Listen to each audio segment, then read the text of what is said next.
जय श्री राधे कृष्ण। आप सभी का हमारे YouTube चैनल पे बहुत बहुत स्वागत है। आइए सुनते हैं श्री दुर्गा सप्तशती में 9वें, 10वें और 11वें अध्याय की कथा। श्री दुर्गा सप्तशती में कुल मिलाकर के 700 श्लोक हैं, जिसमें कि 13 अध्याय है। आपने अब तक जो कि 8 अध्याय तक को कथा श्रवण किया। इसी प्रकार से आगे के अध्याय को सुनने के लिए हमारे चैनल पे बने रहे। चैनल पे अगर आप नए हैं तो चैनल को लाल बटन दबा करके सब्सक्राइब करें, साथ में बेल आइकन घंटी को दबाएं ताकि मेरे वीडियो का नोटिफिकेशन आपको समय से मिलता रहे। तो आइए सुनते हैं श्री दुर्गा सप्तशती में सुनते हैं 9वें अध्याय की कथा। इसके बाद फिर सुनेंगे 10वें और 11वें अध्याय की कथा। तो बोलिए प्रेम से माता दुर्गा की जय, नव दुर्गा देवी की जय, सर्व देवी देवता की जय। 9वें अध्याय की कथा। इस अध्याय में निशुंभ वध का वर्णन किया गया है। तो आइए सबसे पहले माता दुर्गा का ध्यान करते हैं, उसके बाद फिर हिंदी में कथा को श्रवण करेंगे। तो बोलिए प्रेम से दुर्गा माता की जय। ओम बंधु कांचन निभम रुचिराक्षमालां पाशांकुशौच वरदां निज बाहुदंड बिभ्राणमिन्दुशकलाभरणं त्रिनेत्र मरधाम्बिके शमनिशं वपुराश्रयामि। ओम श्री दुर्गा देव्यै नमः। तो बोलिए प्रेम से दुर्गा माता की जय। मैं अर्धनारीश्वर के श्री विग्रह की निरंतर शरण लेता हूँ। उनका वर्ण बंधुक पुष्प और स्वर्ण के समान रक्त पीत मिश्रित है। वह अपनी भुजाओं में सुंदर अक्षमाला, पाश, अंकुश और वरद मुद्रा धारण करता है। अर्धचंद्र उनका आभूषण है तथा वह 3 नेत्रों से सुशोभित है। राजा ने कहा कि भगवान, आपने रक्त बीज के वध से संबंध रखने वाला देवी चरित्र का यह अद्भुत महात्म्य मुझे बतलाया। अब रक्त बीज के मारे जाने पर अत्यंत क्रोध में भरे हुए शुंभ और निशुंभ ने जो कर्म किया उसे मैं सुनना चाहता हूँ। ऋषि कहते हैं कि राजन, युद्ध में रक्त बीज तथा अन्य दैत्यों के मारे जाने पर शुंभ और निशुंभ के क्रोध की सीमा न रही। अपने विशाल सेना इस प्रकार मारी जाती देख निशुंभ अमर्ष में भरकर देवी की ओर दौड़ा। उनके साथ असुरों की प्रधान सेना थी। उसके आगे पीछे तथा पार्श्व भाग में बड़े बड़े असुर थे, जो क्रोध से ओठ चबाते हुए देवी को मार डालने के लिए आए। महापराक्रमी शुंभ भी अपनी सेना के साथ मातृगणों से युद्ध करके क्रोधवश चंडिका को मारने के लिए आ पहुंचा। तब देवी के साथ शुंभ और निशुंभ का घोर संग्राम छिड़ गया। वे दोनों दैत्य मेघों की भांति बाणों की भयंकर वृष्टि कर रहे थे। उन दोनों के चलाए हुए बाणों को चंडिका ने अपने बाणों के समूह से तुरंत काट डाला और शस्त्र समूहों की वर्षा करके उन दोनों दैत्य पतियों के अंगों को भी चोट पहुंचाई। निशुंभ ने तीखी तलवार और चमकती हुई ढाल लेकर देवी के श्रेष्ठ वाहन सिंह के मस्तक पर प्रहार किया। अपने वाहन को चोट पहुंचने पर देवी ने क्षुरप्र नामक बाण से निशुंभ की श्रेष्ठ तलवार तुरंत ही काट डाली और उसकी ढाल को भी, जिसमें 8 चांद जड़े थे, खंड खंड कर दिया। ढाल और तलवार के कट जाने पर उस असुर ने शक्ति चलाई, किंतु सामने आने पर देवी ने चक्र से उसके भी 2 टुकड़े कर दिए। अब तो निशुंभ क्रोध से जल उठा और उस दानव ने देवी को मारने के लिए शूल उठाया, किंतु देवी ने समीप आने पर उसे भी मुक्के से मारकर चूर्ण कर दिया।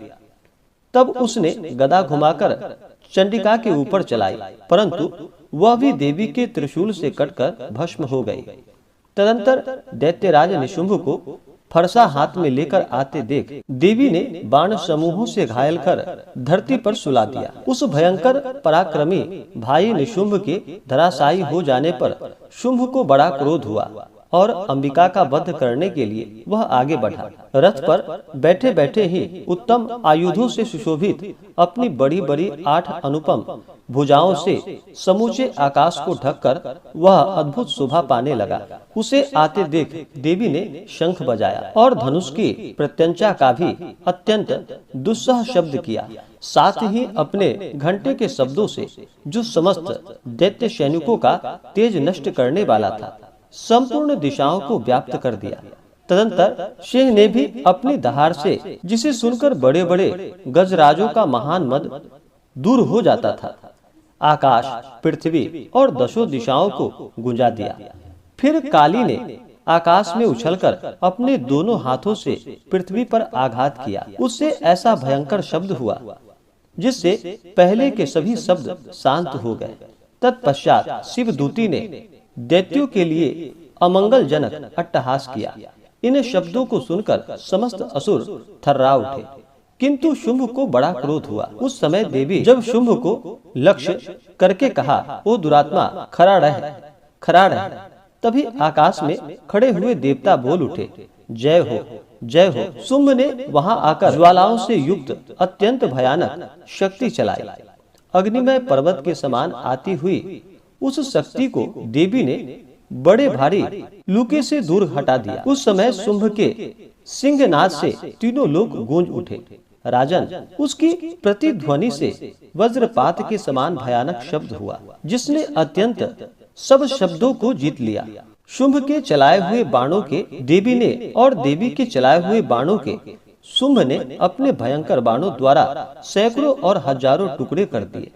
तब क्रोध में भरी हुई चंडिका ने शुंभ को शूल से मारा। उसके आघात से मूर्छित हो वह पृथ्वी पर गिर पड़ा। इतने में ही निशुंभ को चेतना हुई और उसने धनुष हाथ में लेकर बाणों द्वारा देवी काली तथा सिंह को घायल कर डाला। फिर उस दैत्यराज ने 10,000 बाहें बनाकर चक्रों के प्रहार से चंडिका को आच्छादित कर दिया।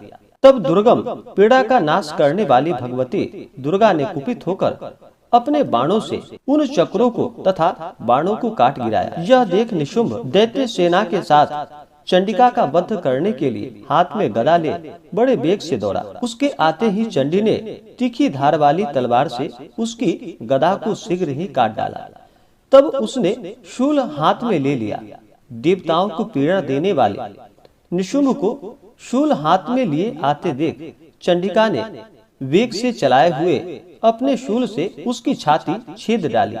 शूल से विदीर्ण हो जाने पर उसकी छाती से एक दूसरा महाबली एवं महापराक्रमी पुरुष खड़ी रह कहता हुआ निकला। उस निकलते हुए पुरुष की बात को सुनकर देवी ठठाकर हंस पड़ी और खड्ग से उन्होंने उसका मस्तक काट डाला। फिर तो वह पृथ्वी पर गिर पड़ा। तदंतर सिंह अपनी दाढ़ों से असुरों की गर्दन कुचलकर खाने लगा। यह बड़ा भयंकर दृश्य था। उधर काली तथा शिव दूती ने भी अन्यान्य दैत्यों का भक्षण आरंभ कर दिया। कौमारी की शक्ति से विदीर्ण होकर कितने ही महादैत्य नष्ट हो गए। ब्रह्माणी के मंत्रपूत जल से निस्तेज होकर कितने ही भाग खड़े हुए। कितने ही दैत्य माहेश्वरी के त्रिशूल से छिन्न भिन्न हो धराशायी हो गए। वाराही के थुथुन के आघात से कितनों का पृथ्वी पर कचूमर निकल गया। वैष्णवी ने भी अपने चक्र से दानवों के टुकड़े टुकड़े कर डाले। इंद्री के हाथ से छूटे हुए वज्र से भी कितने ही प्राणों से हाथ धो बैठे। कुछ असुर नष्ट हो गए, कुछ उस महायुद्ध से भाग गए तथा कितने ही काली शिवदूती तथा सिंह के ग्रास बन गए। इस प्रकार मार्कंडेय पुराण में सावर्णिक मनमंत्र की कथा के अंतर्गत देवी महात्म्य में निशुंभ वध नामक 9वां अध्याय पूरा हुआ। तो बोलिए प्रेम से दुर्गा माता की जय। 10वें अध्याय की कथा। इस अध्याय में शुंभ वध का वर्णन किया गया है। तो आइए सबसे पहले माता दुर्गा का ध्यान करते हैं। ओम उत्पत हेम रुचिराम रविचंद्र वहनि नेत्राम धनुष्यर युतांकुशपाशशूलम रम्यैर भुजश्च दहतिम शिव शक्ति रूपाम कामेश्वरी हृदय भजामि धृतेन्दुलेखाम। तो बोलिए प्रेम से दुर्गा माता की जय। मैं मस्तक पर अर्धचंद्र धारण करने वाली शिव शक्ति स्वरूपा भगवती कामेश्वरी का हृदय में चिंतन करता हूँ। वे तपाए हुए स्वर्ण के समान सुंदर है। सूर्य, चंद्रमा और अग्नि, यही तीन उनके नेत्र हैं तथा वे अपने मनोहर हाथों में धनुष, बाण, अंकुश, पाश और शूल धारण किए हुए हैं। ऋषि कहते हैं, राजन, अपने प्राणों के समान प्यारे भाई निशुंभ को मारा गया देख तथा सारी सेना का संहार होता जान शुंभ ने कुपित होकर कहा, दुष्ट दुर्गे, तू बल के अभिमान में आकर झूठ मूठ का घमंड न दिखा।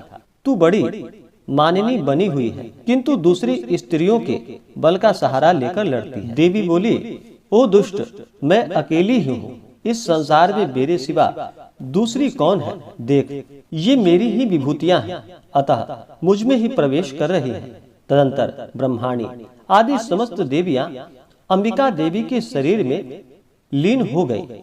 उस समय केवल अंबिका देवी ही रह गई। देवी बोली, मैं अपनी ऐश्वर्य शक्ति से अनेक रूपों में यहाँ उपस्थित हुई थी। उन सब रूपों को मैंने समेट लिया, अब अकेली ही युद्ध में खड़ी हूँ। तुम भी स्थिर हो जाओ। ऋषि कहते हैं, तदंतर देवी और शुंभ दोनों में सब देवताओं तथा दानवों के देखते देखते भयंकर युद्ध छिड़ गया। बाणों की वर्षा तथा तीखे शस्त्रों एवं दारुण अस्त्रों के प्रहार के कारण उन दोनों का युद्ध सब लोगों के लिए बड़ा भयानक प्रतीत हुआ। उस समय अंबिका देवी ने जो सैकड़ों दिव्य अस्त्र छोड़े, उन्हें दैत्यराज शुंभ ने उनके निवारक अस्त्रों द्वारा काट डाला। इसी प्रकार शुंभ ने भी जो दिव्य अस्त्र चलाए, उन्हें परमेश्वरी ने भयंकर हुंकार शब्द के उच्चारण खिलवाड़ में ही नष्ट कर डाला। तब उस असुर ने सैकड़ों बाणों से देवी को आच्छादित कर दिया। यह देख क्रोध में भरी हुई उन देवी ने भी बाण मारकर उसका धनुष काट डाला।